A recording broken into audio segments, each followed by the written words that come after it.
When love turns into poison, even the air you breathe becomes a weapon against you. And that's how I discovered that the person who was supposed to protect me had been planning my destruction from the very first glance.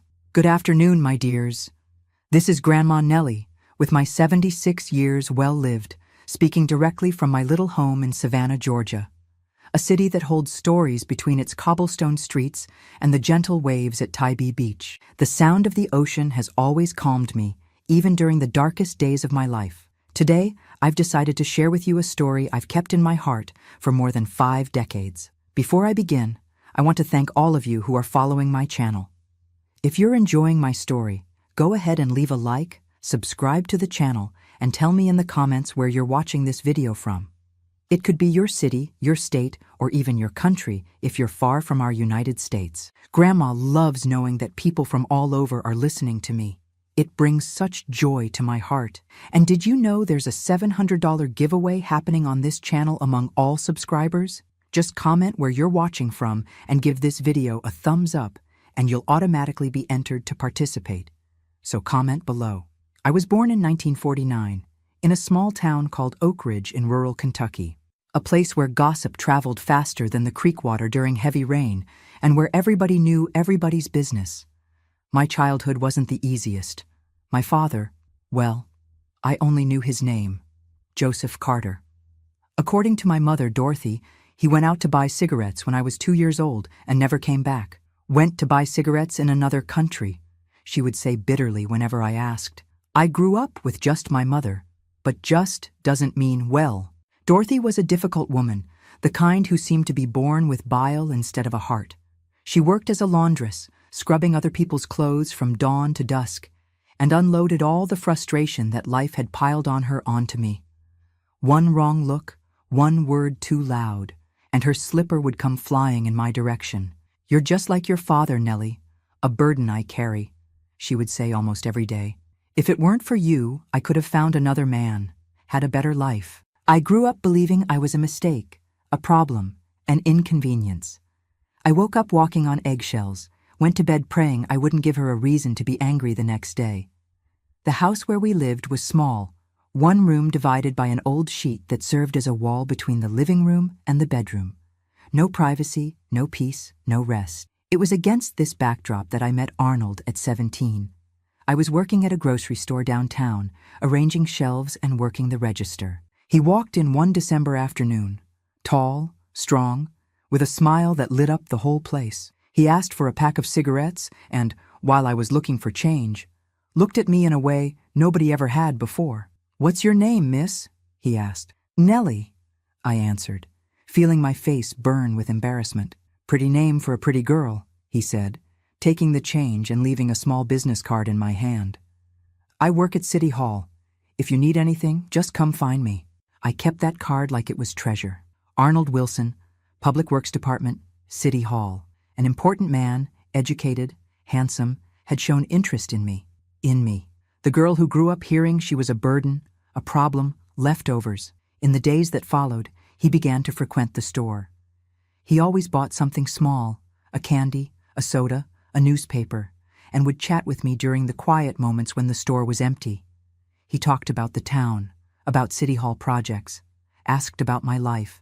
I told him little, afraid that once he knew my reality, he would lose interest. "You deserve better, Nellie," he told me one day, after I let slip about the hardship of living with my mother. "A girl like you should be treated like a princess." Princess. Nobody had ever called me that. I, who grew up being the maid in my own home, washing, ironing, cooking, hearing complaints, was now a princess in someone's eyes. Our courtship began right there, in the grocery store. No formal proposal, no ring, none of that. Just the certainty that we would meet every day, that we would talk, that he would look at me in that special way that made my heart race. My mother, of course, didn't like it one bit when she found out. "A City Hall man interested in you? He must be married or looking to take advantage. Decent men don't look at fatherless girls." But for the first time in my life, I didn't listen to her. Arnold made me feel special, important, worthy of love, and I clung to that with all my strength. Our meetings were always in public places, in the town square, at the church steps, at the ice cream parlor. He was respectful, never tried anything that might stain my reputation, always treating me as his princess, telling me about the places he had seen, promising that one day he would take me to see the world, too. 6 months after we met, Arnold proposed. It was one evening in the town square, under a blossoming redbud tree. He took a small box with a simple but beautiful ring from his pocket, knelt right there in front of everyone. "Nellie, you've brought light to my life. Will you marry me?" I didn't even need to answer. My eyes were already saying yes before my mouth could form the words. A decent, hard-working man who loved me wanted to take me away from that life of sadness with my mother. It was everything I had always dreamed of and never thought I deserved. When I told my mother, I thought she would oppose it with all her might. But to my surprise, she reacted in a strange way. She remained silent, looking at me in a way I couldn't decipher, and then said something I'll never forget. "He already came to talk to me before. Asked for your hand, said he would take care of you, and me too."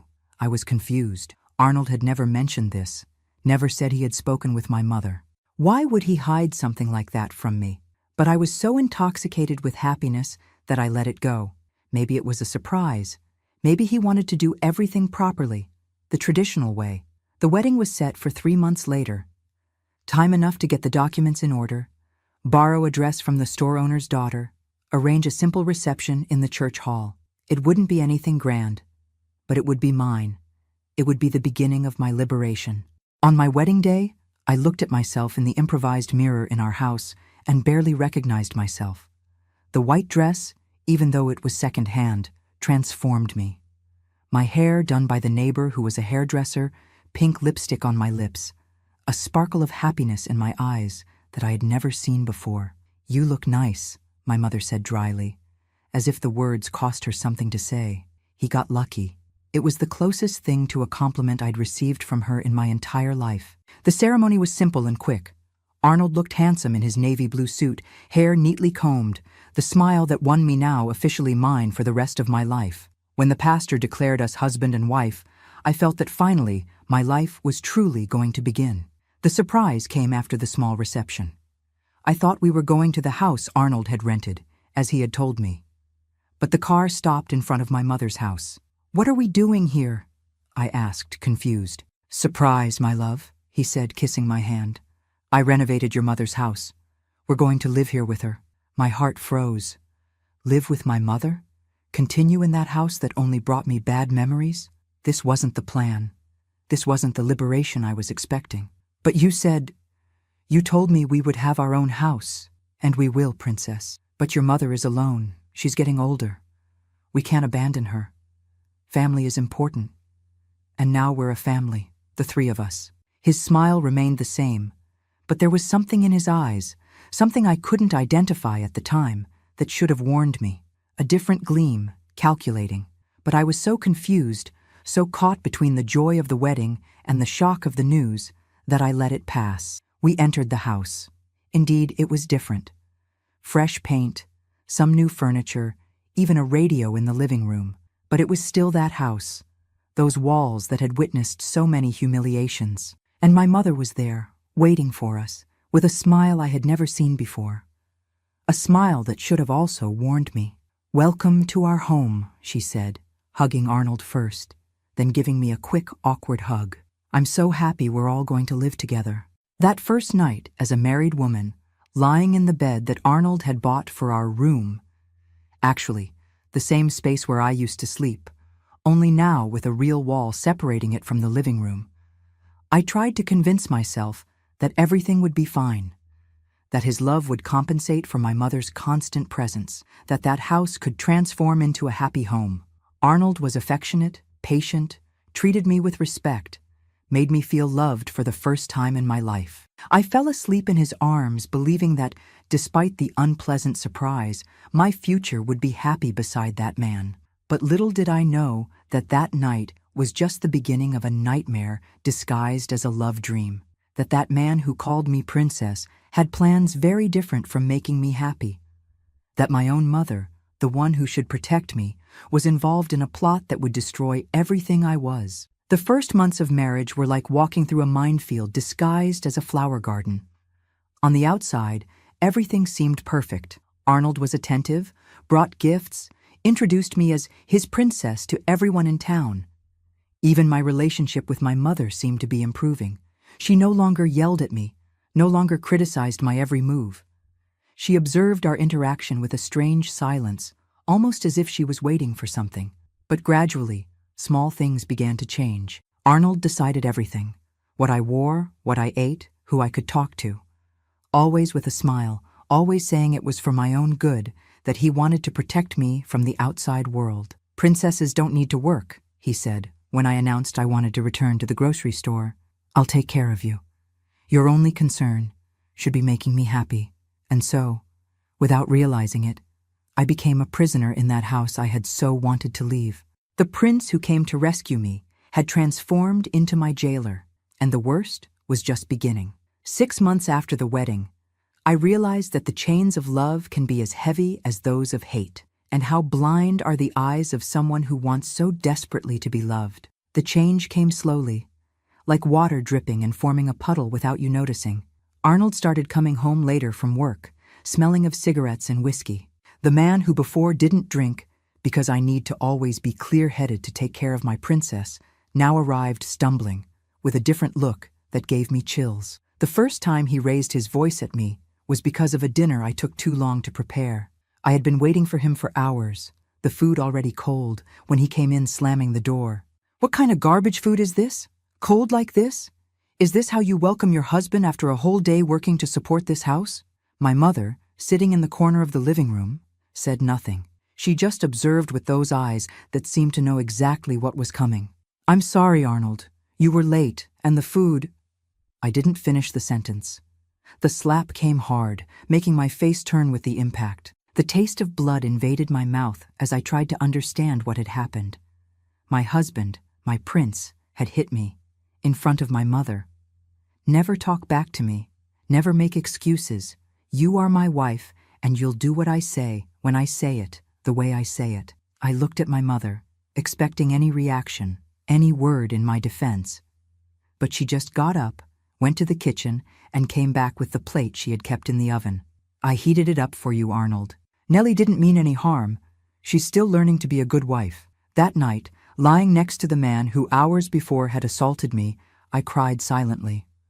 I wanted to believe it was an accident, that he was stressed, that it wouldn't happen again. I wanted to believe I was still his princess. But that was just the beginning. The aggressions became more frequent, for increasingly insignificant reasons. Poorly ironed clothes, coffee that was too weak, a word out of place. And my mother, who had suffered at the hands of so many men who should protect me, just watched, as if she was satisfied that I was finally tasting the same bile she had. A year after the wedding, in 1968, Arnold lost his job at City Hall. I never knew the real reason. He said it was political persecution, that he hadn't bowed to the new mayor's dishonest requests. But the rumors in town were different. They spoke of missing money, of bribes, of shady favors. It was during this period that things got drastically worse. Without work, Arnold spent his days at home, drinking from early on, controlling my every move. I couldn't go to the market alone, couldn't visit the neighbor, couldn't even stay in the yard without his permission. "Why do you want to go out? To show yourself to other men? To embarrass your husband in town?" The drinking, which was occasional before, became a daily companion, and with it came a cruelty that was just dormant inside him. Words that cut deeper than a knife, humiliations that destroyed any crumb of self-esteem I might still have. "You think another man would want garbage like you? I took you out of the trash, Nellie. Gave you a name, gave you a roof, made you somebody. And this is how you thank me?" On one of the coldest nights of that winter, something changed. Arnold came home late, drunker than usual. I was in the kitchen, washing the dinner dishes, when I felt his heavy hands on my shoulders. "Come here, woman. Today you're going to please me properly." I tried to escape, saying I needed to finish the dishes, that I was tired, any excuse to delay the inevitable. But he dragged me to the living room, threw me on the old sofa we had gotten from the neighbors. The door to my mother's room was open. She was in there. She could see everything, hear everything. "Mom!" I shouted, hoping she would do something, anything. She appeared at the door, looked at the scene for a moment, and instead of helping me, just said, "Don't make a scene, Nellie. He's your husband. He has the right. You think it was different for me?" And she closed the door, leaving me alone with the monster I had called husband, with the nightmare I had mistaken for salvation. That was the first of many nights of horror. Arnold no longer cared about pretending, no longer worried about closing doors or lowering his voice. He seemed to make a point of having my mother hear, of having her know exactly what was happening. Sometimes she didn't even close the door. She would sit there on her bed, looking through the opening, as if she were watching a soap opera on the TV we didn't have. Her eyes showed no compassion, no horror. They showed something worse: satisfaction. As if each pain of mine was a payment for some old debt, some guilt I carried just for existing. I tried to escape once. I gathered the little money I managed to hide when Arnold sent me to shop, took a small bundle of clothes, and waited for him to leave for one of his drinking sessions. But when I was at the door, ready to leave that hell behind, I ran into my mother. "Where do you think you're going?" "Away, Mom. I can't take it anymore.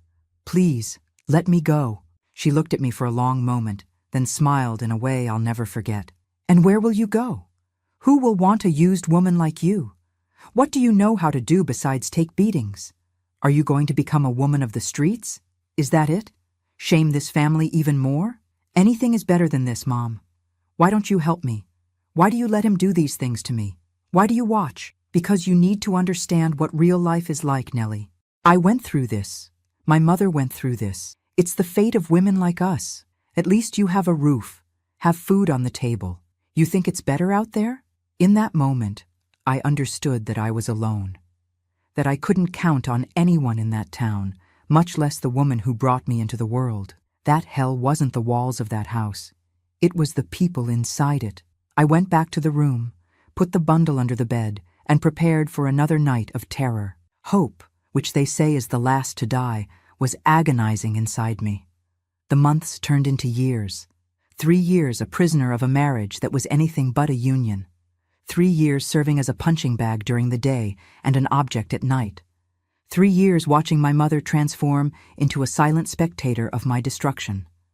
The body gets used to pain, you know. After a while, you don't even feel the blows like before. It seems to create a shell, a protection.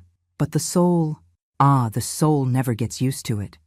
Each humiliation is like the first. Each cruel word cuts deep as if it were new. I remember one day, in 1970, when I was sweeping the yard and heard voices on the street. It was a group of young women, some I knew from school, passing by animated, laughing, free. One of them looked at me, waved, then whispered something to the others. I saw in their eyes the pity, the judgment, perhaps even gratitude that they weren't in my place. That night, alone in the bathroom, I looked in the broken mirror and almost didn't recognize myself. Where was the dreamy girl from before? The young woman who believed in princes and castles? In her place was a woman with dead eyes, marked body, shattered soul. At 21, I seemed to have lived 3 lives, all of them of suffering. But fate, my dears, is a funny thing. When you think you've hit rock bottom, that there's no way out, it comes and surprises you. Sometimes for worse, sometimes it sends a hero from where you least expect. In December 1971, something changed. Arnold, who hadn't worked for more than 2 years, living off odd jobs and the money I earned washing clothes for others since he finally realized we needed money for his alcohol, came home with a man. A stranger, older, with graying hair and an upright posture. "Nellie, come here, woman. We have a visitor." I dried my hands on the dirty apron and went to the living room, head down as I had learned to walk in that house. I didn't look any man in the eyes, not since a cookware salesman had the misfortune of greeting me with too much sympathy and ended up being kicked out by Arnold's shouting. "Good afternoon," I said quietly, without raising my gaze. "This is Nellie, my wife," Arnold said with that false pride he showed to strangers, as if we were the happiest couple in the world. "Nellie, this is Mr. Robert. He's interested in buying the back lot." "Back lot? What lot?" Our house barely had a yard, let alone a lot. But I had learned not to question, not in front of other people. "Pleasure to meet you, Mrs. Nellie." The man's voice was deep, measured, with a different accent. "I hope I'm not disturbing." Something in that voice made me raise my eyes, and when I looked at that man's face, I felt a strange chill. There was something familiar about him, something I couldn't identify, but that made my heart race. "Not at all," I replied automatically, lowering my gaze again. "Robert will stay for dinner," Arnold announced, already sitting down and signaling for the man to join him. "Bring us some whiskey and go prepare something decent." I obeyed, as I always did. But while warming up the meat that was left over from lunch and cutting the potatoes to fry, I couldn't stop thinking about that man. Why did he seem familiar? And what was this story about? A lot. My mother entered the kitchen, her eyes shining in a strange way. "Did you see who's there?" she asked, her voice trembling a little. "A man who wants to buy a lot that doesn't exist," I replied without looking at her. "Don't be stupid, Nellie. Look at him properly. Don't you notice anything?" I shook my head, confused. What did she mean? "That man," she began, but stopped when we heard footsteps. Arnold appeared at the kitchen door. "What are you two talking about? Is the food ready yet? Robert is waiting." My mother moved away, returning to her room, leaving me with more questions than answers. I finished preparing the food and took it to the living room, where the two men were talking animatedly, the whiskey bottle already half empty. During dinner, I felt Robert's eyes on me several times. It wasn't the lascivious look I was used to receiving from Arnold's friends. It was something different, almost protective? I couldn't define it, but it made me uneasy. I served the food, washed the dishes, stayed in my corner as expected. Their conversation revolved around money, business, things I didn't fully understand. Arnold seemed excited, gesturing, promising facilities, access to documents. It was late when the man finally said goodbye. At the door, he looked at me intensely and said something that kept hammering in my head for days. "It was a pleasure to meet you, Mrs. Nellie. Sometimes life takes unexpected turns, and sometimes what seems lost forever finds a way back." I didn't understand what he meant, not at that moment, but something in the way he spoke, as if he had a secret that only the two of us shared, left me restless. That night, Arnold didn't beat me, didn't force me. He was too happy with the prospect of easy money, counting coins he didn't yet have, making plans I doubted would materialize. Lying in bed, listening to his heavy snoring after the drinking binge, I thought about the stranger, his look, his enigmatic words, and for the first time in a long time, I felt something I had almost forgotten what it was like. Curiosity, a desire to know more, to understand what was happening. I didn't know yet, but that dinner, that seemingly casual encounter, would be the beginning of a turning point in my life, the start of a journey that would lead me back to myself, that would reveal secrets buried for decades, that would finally free me from the chains I didn't even know I carried since birth. The gray-haired man would return, and with him, all the truth that had been hidden from me. A truth that would turn my world upside down and show me that sometimes the real monsters aren't the ones that appear in fairy tales, but those who sleep under the same roof as you, who share your blood, who should protect you, but chose to destroy you. They say that truth is like water. It always finds a way to come to the surface, no matter how many barriers are placed in its path. And that's exactly what happened in that January of 1972. When I discovered that the walls of my house held secrets much deeper than I could ever imagine. After that first dinner, Robert began to appear frequently, always with some excuse related to the so-called back lot, documents to sign, measurements to make, details to settle. Arnold, blinded by greed and the possibility of easy money, welcomed him with open arms, displaying an enthusiasm he only showed when he had a glass of whiskey in his hand. During one of these visits, while Arnold went out to get more drinks from the corner bar, I found myself alone with Robert in the living room. My mother was in the yard, hanging clothes on the line, and for the first time I had a chance to really look at this man who intrigued me so much. "Are you well, Mrs. Nellie?" he asked with a kindness I hadn't experienced in a long time. "Yes, thank you," I replied automatically, like a robot programmed to say what they expected to hear. "You don't have to lie to me," he said, lowering his voice. "I have eyes. I see how he treats you. I see the bruises you try to hide. I froze. No one ever talked about this. It was the open secret that the whole town knew but pretended not to see. The neighbors saw my black eyes and asked if I had slept badly. The shopkeepers noticed my cut lips and commented on the dry weather that cracked the skin. The collective hypocrisy that allowed women like me to suffer in silence. I don't know what you're talking about, I murmured, looking at the door, fearing that Arnold might return at any moment. Yes, you do, and I want you to know that you don't have to live like this. No one deserves this, least of all you. Before I could respond, we heard footsteps in the yard. My mother came in, looked at the two of us with a strange expression, a mix of fear and anger. What are you two talking about? She asked, standing between us as if to separate us. Just commenting on the weather, Mrs. Dorothy, Robert replied calmly. This summer is particularly hot, don't you think? Something in the way he said her name, in the tone he used, made my mother pale. She muttered something and quickly left the room as if she were running from a ghost. That reaction intrigued me. My mother, who was afraid of nothing and no one, who faced life with the hardness of someone who had seen the worst, seemed scared of this man. Why? In the days that followed, I began to notice subtle changes in her behavior. She became agitated when she knew Robert was coming, tidied herself up more than usual, alternated between moments of extreme irritation and periods of contemplative silence. One morning, while washing clothes in the yard basin, she approached, looking around as if to verify that we were really alone. This Robert? Did he tell you anything? About me? About the past? No, Mom. Why do you ask? She studied me for a moment, as if trying to decide if I was lying. No reason. Just be careful with him. Men like that, who appear out of nowhere offering help, always have ulterior motives. What kind of help? He's only interested in the lot, isn't he?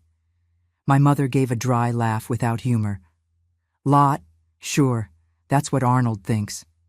Before I could question her further, Arnold appeared at the gate, stumbling, drunk even though it was only noon.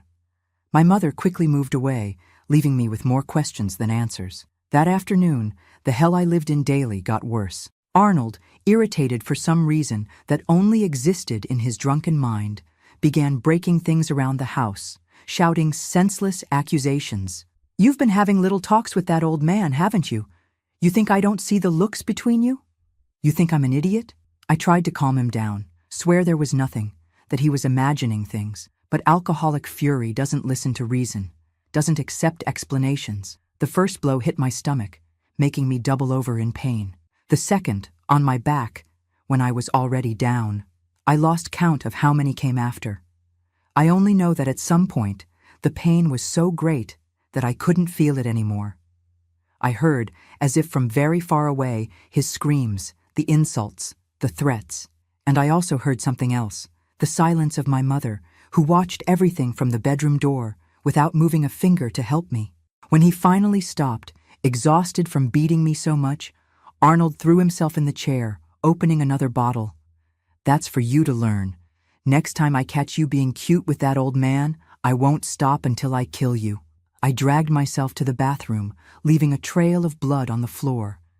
In the broken mirror, I saw what was left of my face, one eye already closing from swelling, split lip, red marks that would soon turn purple spread across my face. Let me clean that, I heard my mother's voice behind me. She entered the tiny bathroom bringing a damp cloth and a basin with water. Why, Mom? I asked, my voice almost inaudible from weakness. Why do you let him do this to me? Why don't you help me? She wet the cloth and began to clean the blood from my face, with a gentleness she never showed in everyday life. Her eyes were distant, as if she were seeing something far beyond that cramped bathroom. You would never understand, Nellie. Some debts need to be paid. Some wounds need to be passed on so they can finally heal. What debts? What wounds? What are you talking about? She continued cleaning my wounds in silence for a moment, then sighed deeply. Your father. You think he simply went out to buy cigarettes and never came back, don't you? That's what I've told you all your life. I nodded, confused, not understanding what this had to do with the beating I had just taken, with the life of horror I had been living for years. The truth is more complicated, daughter. Your father didn't abandon me. I drove him away, After years of suffering at his hands, I found the strength to send him away, to threaten him with death if he returned. I was shocked. In all these years, the story I had heard was different. Of the irresponsible father who abandoned wife and small daughter out of cowardice, out of selfishness. Why did you never tell me this? Why the lie? She wrung the cloth in the basin, the water turning red with my blood. Because it was easier to make you hate him than to explain why we couldn't have him in our lives. You were too young to understand. And what does this have to do with Arnold? With what I'm going through now? A strange smile, almost cruel, formed on her prematurely aged face. Everything, my daughter. It has everything to do with it. Sometimes, to break a curse, you have to go through it first. You needed to understand, in your skin, what I went through. You needed to feel the same, to value what I did for us both. My blood froze. I couldn't be hearing right. It couldn't be what I was thinking. Mom, are you saying that you let Arnold treat me like this on purpose? That you chose him for this? She didn't answer directly, but her eyes said it all. There was a sick satisfaction there, a silent revenge being executed for years, not against me, I realized at that moment, but through me. Your father made me suffer in ways you can't imagine, Nellie. I swore he would pay, that he would feel in his soul what he made me feel in my flesh. But he left. I'm paying for something I didn't even see, that I wasn't even part of. She finished cleaning my face and stood up, throwing the bloodied cloth in the basin. He may have gone away, but he left part of himself here. In you, in your eyes, in your manner, in every gesture that reminds me of him. She left the bathroom, leaving me in shock, trying to process what I had just heard. My own mother had orchestrated my suffering as a distorted form of revenge against my father, had used me as an instrument to punish a man I never knew. That night, lying on the hard bed, with my body aching and my soul shattered, I made a decision. I needed to get out of there.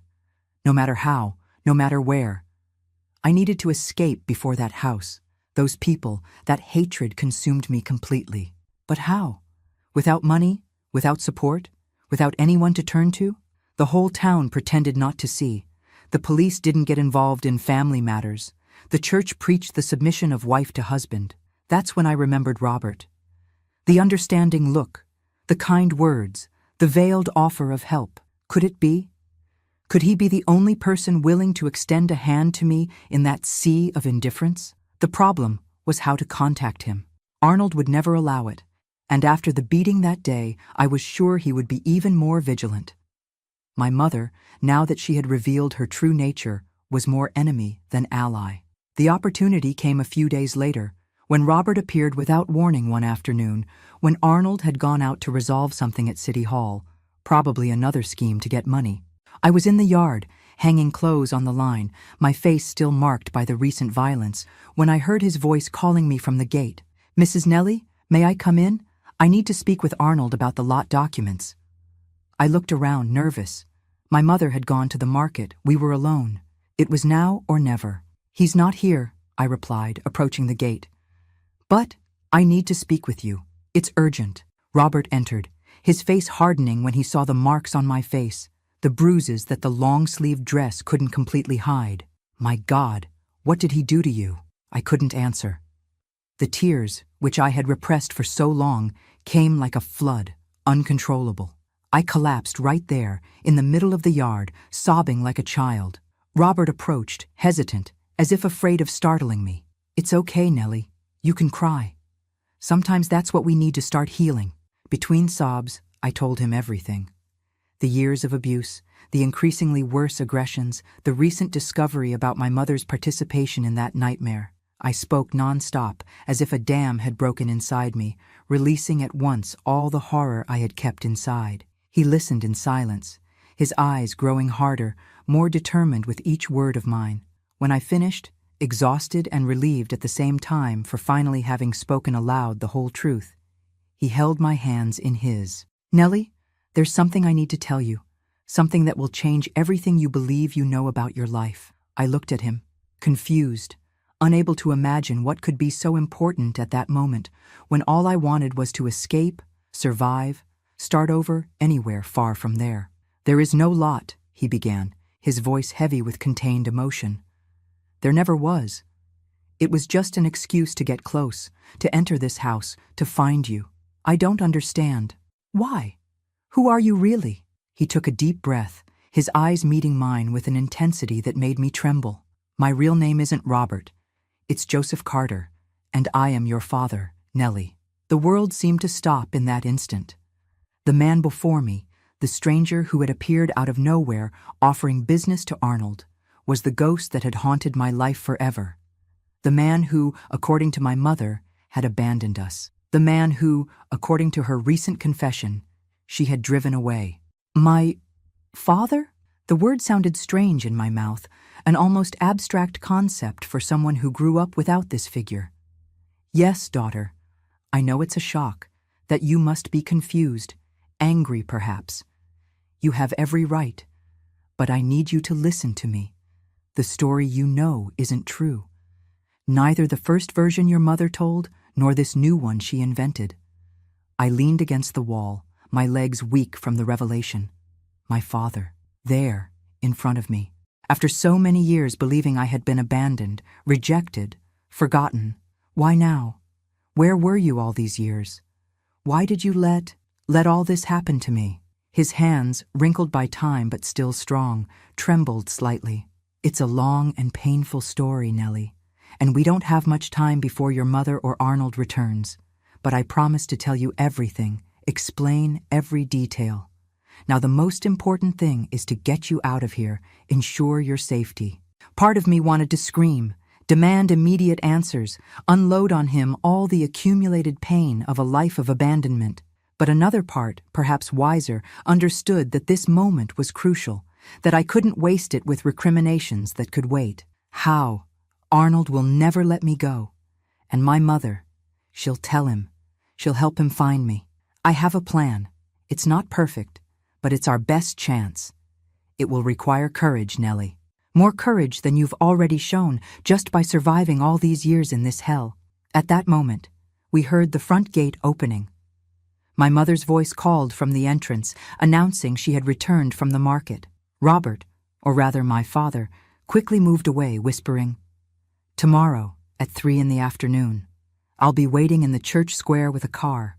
Come if you can, any way you can. It's your only chance." He left through the back gate while I tried to compose my expression, hide the whirlwind of emotions consuming me. My father had returned. Not to buy cigarettes, but to rescue me from the nightmare my life had become. When my mother entered the yard and saw me standing there with a lost look and clothes still to be hung on the line, she frowned. "What's wrong, girl? Looks like you've seen a ghost." If she only knew how right she was. Have you ever heard that the darkest night comes before dawn? Well, in that January dawn of 1972, I lived through the longest and most terrifying hours of my life, knowing that at daybreak I would face the biggest decision I'd ever had to make. I spent the night wide awake, my body aching from Arnold's recent blows, my mind buzzing with the revelation I had received. My father, alive, there. After so long believing in the lie of abandonment, discovering he had returned to rescue me was like waking from one nightmare only to find myself in another, even more confusing and intense. Arnold slept heavily beside me, his loud snoring mixed with the smell of whiskey exhaling from his half-open mouth. I observed his face relaxed in sleep, so different from the mask of hatred he wore when awake. How could I have believed that man would be my salvation? How was I so blind, so desperate for love that I didn't see the signs that were certainly there from the beginning? Around 4 in the morning, when the house was plunged into that heavy silence that only the dead hours know, I heard a creak. My mother's bedroom door opened slowly. I closed my eyes, pretending to sleep, while I heard her light footsteps down the hallway. She stopped at our bedroom door, stayed there for what seemed like an eternity, then continued to the kitchen. Curious and apprehensive, I waited a few minutes before carefully getting up so as not to wake Arnold. I followed the same path she had taken, my bare feet silent on the cold floor. I found her sitting at the kitchen table, illuminated only by the weak moonlight entering through the curtainless window. She looked aged, fragile, so different from the hard and relentless woman I knew. In her hands, she held something I couldn't immediately identify. Only when I approached more, still hidden in the hallway's shadows, did I see it was an old photograph, yellowed by time. "I know you're there, Nellie," she said without turning, her voice strangely calm. "Can't sleep." I hesitated for a moment, then entered the kitchen. There was no more sense in hiding, in pretending. "No, Mom. Too much on my mind." She gestured for me to sit across from her. When I did, she pushed the photograph toward me. "Do you know who this is?" In the faded image, a young couple smiled at the camera. The woman, whom I recognized as my mother many years ago, seemed like a different person. Well-arranged hair, soft face, eyes bright with happiness. Beside her, a tall, strong man embraced her by the waist, looking at her with adoration. "Is it you and my father?" I asked, my voice almost disappearing on the last word. She nodded, a sad smile playing at the corners of her mouth. "Our wedding, 1947. I was 18, your father, 22. We were so young, so full of dreams." I looked more carefully at the man in the photo. Even with the worn image, I could see similarities between him and Robert, or rather Joseph, whom I had recently met. The same eyes, the same strong chin, the same upright posture. Only younger, without the gray hair, without the marks that time and life leave on us all. "What happened, Mom? Really? No lies this time." She sighed deeply, seeming to weigh what she would say next. The truth is that even I don't know anymore, daughter. I've told so many versions over the years that sometimes I don't remember which is real and which I invented." "Try," I insisted, surprising us both with the firmness in my voice. "I owe this to myself, and you owe this to me too." She remained silent for a long moment, her wrinkled fingers caressing the edge of the photograph as if she could extract from it the necessary courage. "Your father was a good man," she finally began. "Hard-working, honest, kind. He treated me like a queen, said I was the most beautiful woman he had ever seen. We met at a 4th of July dance, danced all night, and 2 months later we were married." I was surprised by the soft, almost nostalgic tone. I had never heard my mother speak like this about anyone, much less the man who had supposedly abandoned us. "But something changed," she continued, her face hardening. "After you were born, I don't know how to explain. It was as if a shadow had fallen over me. I couldn't feel joy, had no strength for anything. I cried all day, screamed over anything. The doctors called it postpartum blues, but it was much more than sadness. It was a black hole that sucked me in, that transformed me into another person." I listened in silence, beginning to see for the first time my mother as a complex human being, not just the cruel and distant figure I knew. Joseph tried everything. He took me to doctors, to faith healers, gave me medicine, stayed awake nights on end, calming me when I had crises. But nothing helped. I only got worse. I began to have terrible thoughts. About you, about him, about myself. Her voice faltered, and I realized she was crying silently, tears leaving shining trails on her aged face. One day, I had a worse crisis than the others. I grabbed a knife, threatened both of you. Your father managed to disarm me, but he was terrified, not for his own safety, but for yours. You were only 2 years old, didn't understand what was happening, crying frightened in your little corner. My heart was beating fast, absorbing every word of this story that was rewriting my entire existence. The next day, he decided to take you to your paternal grandmother's house to protect you until I got better. But I wouldn't let him. I screamed, hit him, threatened to kill myself if he took you. I was beside myself, completely out of control. She took a deep breath, as if gathering strength for the hardest part. Joseph went out to seek help, maybe to have me admitted somewhere I could receive proper treatment. While he was gone, I packed our things and fled with you here to Oak Ridge, where nobody knew us. I spread the story that I had been abandoned, that he had gone out to buy cigarettes and never returned. It was easier to be the victim of the story than to admit that I was the monster. The kitchen fell into a dense silence, broken only by the tick-tock of the old clock on the wall and Arnold's occasional snoring coming from the bedroom. "And why didn't he find us?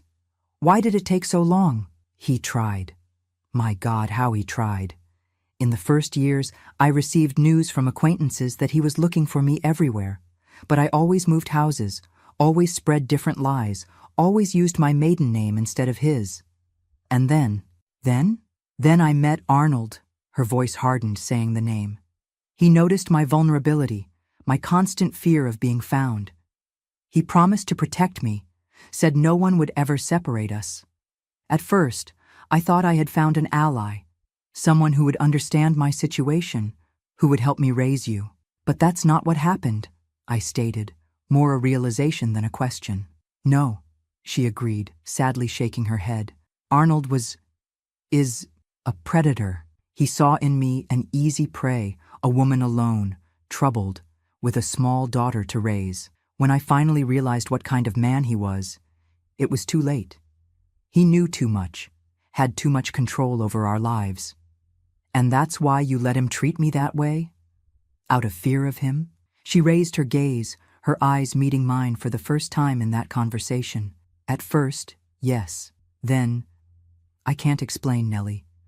Something inside me broke. Seeing you suffer at his hands awakened a sick part of me, a part that thought you deserved that suffering for being the daughter of a man I had unjustly driven away. A punishment for him through you.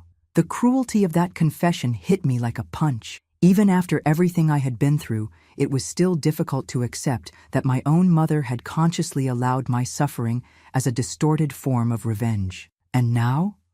What's changed now for you to be telling me all this? She gave a sad smile, putting the photograph in the pocket of her worn apron.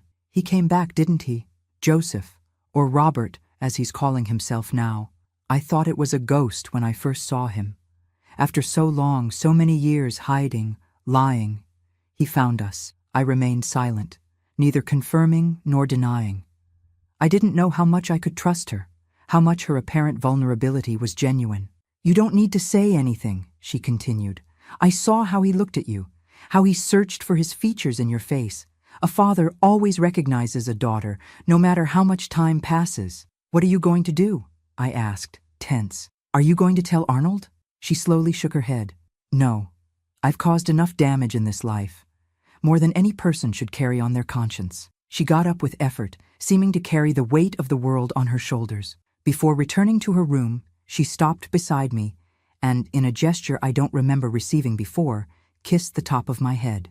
Do what you need to do, daughter. I'll be fine. I returned to bed with my head spinning, my heart divided between the fear of the unknown and the hope of a different life. Arnold continued sleeping, oblivious to the storm forming under his own roof. I closed my eyes, not to sleep.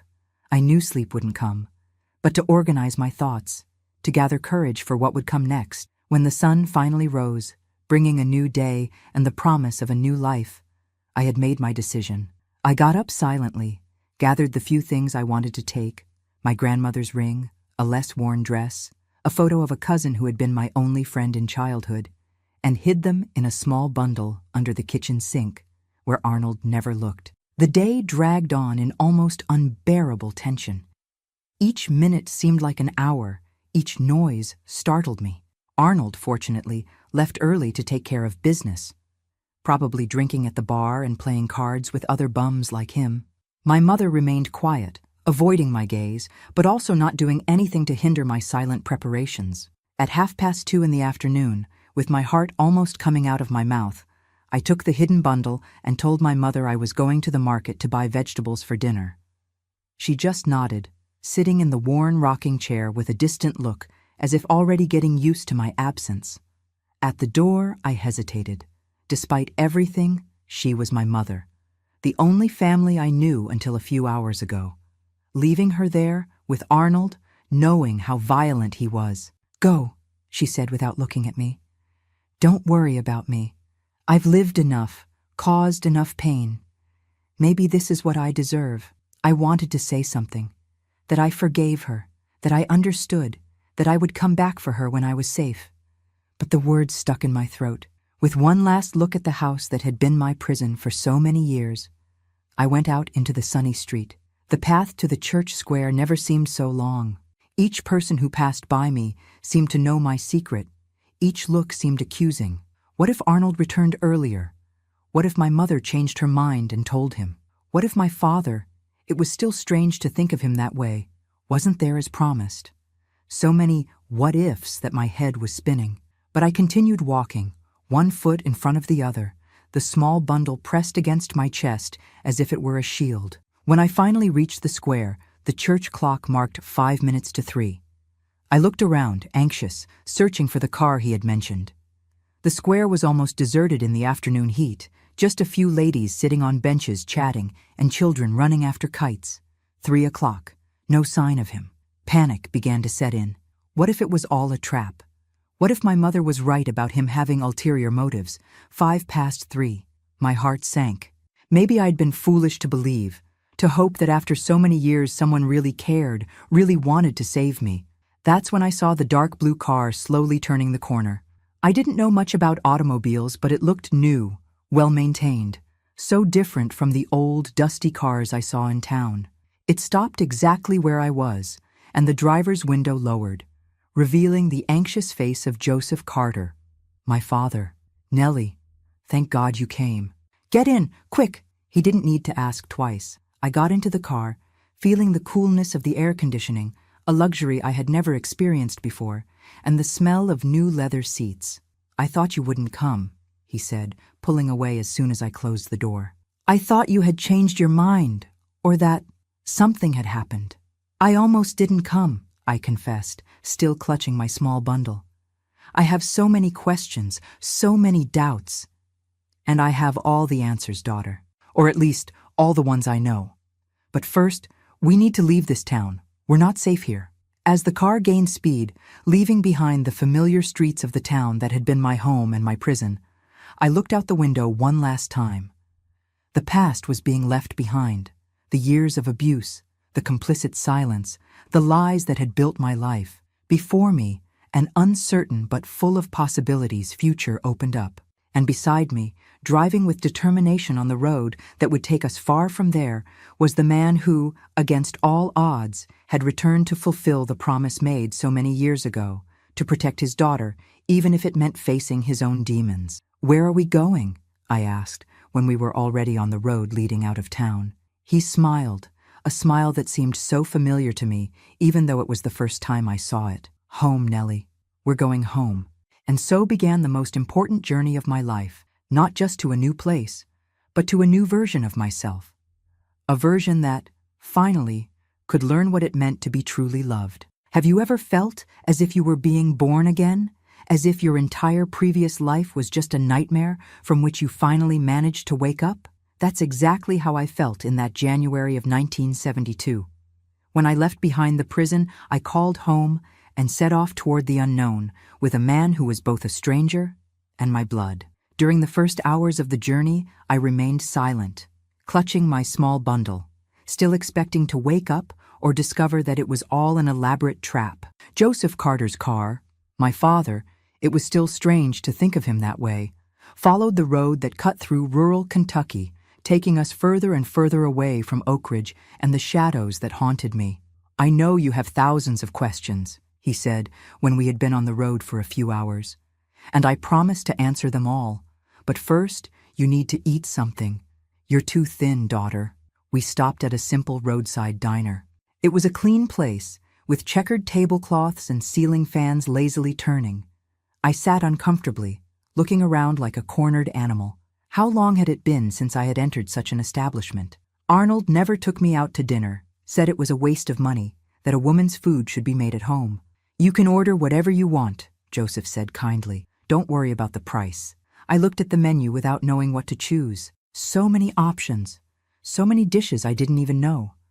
In the end, I ordered the same as him, a beef stew with vegetables that arrived steaming, smelling of seasonings that made my stomach growl in anticipation. It was during that meal that he began to unravel the tangled skein of our story. With a measured voice, sometimes choked with emotion, he told me everything, from his courtship with my mother to the events that separated us. Your mother didn't completely lie, he said, pushing his plate aside after finishing eating. She really did get sick after you were born. Back then, they didn't talk much about it, but nowadays they call it postpartum depression. She changed, became unrecognizable. Nothing I did seemed to help. He told me about how he tried to seek medical help, how treatments were rudimentary at that time, how society saw this type of problem as making a fuss or weakness. When she fled with you, I was desperate. I looked everywhere, hired people to help, but she was clever. She constantly changed towns, used different names, spread contradictory stories. Why didn't you go to the police? I asked, finding my voice for the first time since we entered the diner. He sighed deeply. I tried, but back then the authorities didn't get involved in family matters. They said it was a problem between husband and wife, that she had the right to be with her daughter. Some even insinuated there must be something wrong with me, for a woman to flee that way. It made sense. Even in the 70s, when this conversation was happening, the mentality remained the same. How many times had neighbors turned their faces when they saw my bruises? How many times had the sheriff ignored the screams coming from our house? Even so, I never gave up, he continued. I always maintained contacts, always investigated any lead, no matter how small. Until 6 months ago, I received information that there was a woman in Oak Ridge who matched your mother's description, living with her daughter and a violent man. How did you find me after so long? I asked, still suspicious. A sad smile crossed his face. I had help from someone you know. Debbie, daughter of Mrs. Carmen, who lives 2 houses down from yours. I was surprised. Debbie was a quiet young woman who always greeted me with a sympathetic smile when we crossed paths on the street. I never imagined she could be helping me behind the scenes. She works as a secretary in the office where I do business in Louisville, he explained. One day, she saw me looking at an old photo of you and asked why I kept a picture of a child who looked like poor Nellie from Oak Ridge. It was as if fate was finally on our side. It was too much information to process at once. Part of me wanted to believe every word, to cling to the idea that someone had spent years looking for me, wanting to save me. Another part, the one Arnold had shaped with violence and humiliation, suspected there was something more, some hidden interest. What do you want from me? I asked directly. After so long, why care now? The question seemed to hurt him, but he didn't look away. Because you're my daughter. Because I promised on the day you were born that I would always protect you, and I failed. Because not a single day goes by without me thinking about what your life would be like, your smile, your voice. Because no matter how much time passes, a father never, ever gives up on a daughter. His eyes shone with contained tears, and for the first time since our escape, I felt something inside me thaw. A small crack in the wall of distrust and fear I had built over the years. That night, we slept in a small but clean motel on the road to Louisville. He made a point of getting separate rooms, respecting my space, my time to digest everything that was happening. When I lay down in bed, the first in years that I didn't have to share with a man who saw me as property, I cried until I fell asleep, not from sadness, but from relief. The next day, we arrived in Louisville. The big city both frightened and amazed me at the same time. So many people, so many cars, buildings that seemed to touch the sky. The contrast with the quiet life of the countryside was striking. I live in an apartment in the Highlands neighborhood, he explained as he drove through the busy streets. It's a nice area, you'll like it. I've had a room prepared for you for years. I always kept hope. The apartment was modest but comfortable, in a 3-story building in a leafy neighborhood. When I entered the room that would be mine, I was speechless. It was simple, but had been decorated with such care, so many details thought out for a daughter who might never appear. A flowered bedspread, light curtains that swayed with the breeze, a small bookshelf with books I never had the opportunity to read. I know it might seem childish, he said, seeming nervous about my reaction. I started decorating when you would have been about 10 years old, and I kept changing it as I imagined you growing up.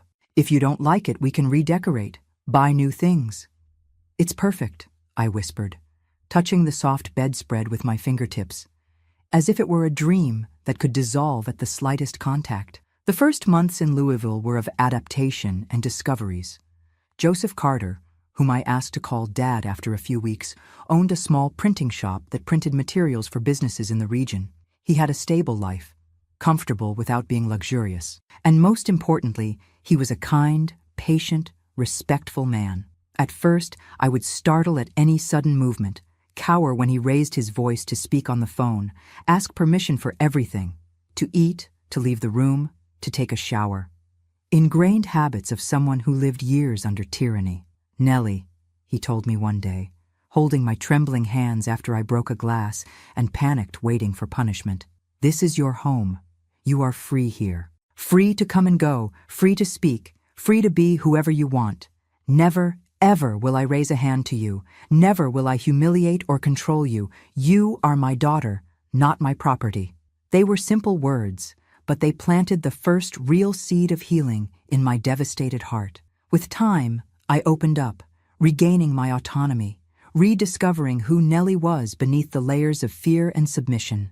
My father encouraged me to study, something I had abandoned at 15 when Arnold said that women don't need education to cook and have babies. At 23, I completed my GED. At 25, high school. It was one of the greatest joys of my life to receive the diploma, to see the pride in my father's eyes, to feel that I was finally building something of my own. I began working at the print shop, learning the business from the basics. I discovered I had a talent for design, for creating layouts that pleased clients. For the first time in my life, I received compliments for my work, for my talent, not for being cute or obedient. Of course, not everything was roses. Trauma doesn't disappear overnight. I had nightmares for years, startle responses, moments of panic without apparent reason. My father, patient, took me to a psychologist, Dr.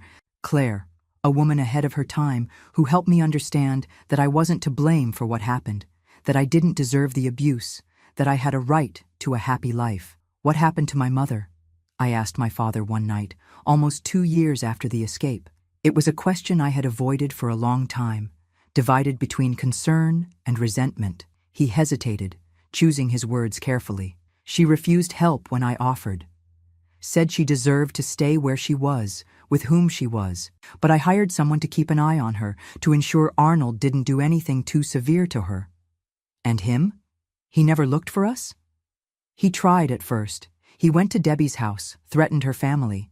But I had a conversation with the authorities in Louisville, explained the situation. He has some pending issues with the law. Fraud, small scams. It was enough to keep him away." I nodded, feeling a weight lift from my shoulders. The fear that Arnold might appear one day, drag me back to that hell, had been a constant shadow in the first months. It was in 1975, 3 years after my rescue, that I met Michael. He was a client of the print shop, owner of a small bookstore downtown. He came to order business cards and promotional flyers, and we ended up talking about books, about authors we had recently discovered, about the pleasure of reading that I had rediscovered so late. Unlike Arnold, Michael didn't appear promising to save me, transform me into a princess, give me a fairy tale. He appeared as an equal, interested in my opinions, respectful of my space and my time. The courtship began slowly, with coffees after work, walks in the park, endless conversations about everything and nothing. When I told him my story, not all at once, but in pieces as I felt safe, there was no pity in his eyes, only understanding and admiration for my strength. "You're amazing, Nellie," he said simply. "You went through all that and can still smile, trust, love. That's more courage than most people will have in their entire lives." We married in 1977, in a small but joyful ceremony at the church in the Highlands. My father walked me down the aisle with tears in his eyes, finally fulfilling the silent promise he had made when he first saw me. To see me happy, safe, loved as I deserved. Our first daughter, Claire, was born in 1979. When I held her in my arms for the first time, I made a silent vow. This child would never know the fear I knew, would never doubt the love surrounding her, would never have to build walls around her heart to survive. In 1982, our second child, Gabriel, came along, and in 1985, our youngest, Marianne. 3 children who grew up hearing stories about their hero grandfather who crossed America looking for his lost daughter, who never gave up even when everything seemed impossible. My father lived to see all his grandchildren grow up. He passed away in 2000 at the age of 75, sleeping peacefully after a day like any other. In his last moments, he held my hand and said, It was worth every second of searching, every sleepless night, every frustrated hope. Seeing you happy, seeing your children growing up in peace, was the greatest blessing God could give me. As for my mother, I never saw her again in person. I learned, through contacts my father maintained, that she continued with Arnold until 1980, when he died in a car accident, drunk, as he always was. After that, she lived alone for a few years, until she passed away in 1989 from heart problems. I thought many times about looking for her, trying to better understand her choices, maybe even forgiving her. But some wounds are too deep. Some betrayals leave marks that not even time can completely erase. I preferred to keep the few good memories from childhood, the smell of her hair when she hugged me in rare displays of affection, the lullaby she sang on stormy nights, and let the rest in the past. Michael and I have been married for 48 years this year. We have 7 wonderful grandchildren who fill our house with joy on Sunday family dinners. The print shop, which I inherited from my father, prospered and modernized, now managed by our son Gabriel. Claire pursued an academic career and is a university professor of literature. Marianne, our youngest who always had an artistic soul, became a recognized photographer, capturing beauty where others only see the ordinary. Today, at 76, I look back and see a life that could have been destroyed by hatred, by violence, by abandonment. But that was saved by the persistent love of a father who never gave up, by the strength I didn't know I had, by the kindness of people who crossed my path at the right moments. I learned that scars don't disappear. They become part of who we are, maps of the battles we won, reminders that we survived the impossible. I learned that it's possible to rebuild trust even after the worst betrayal, that it's possible to love fully even after having your heart shattered.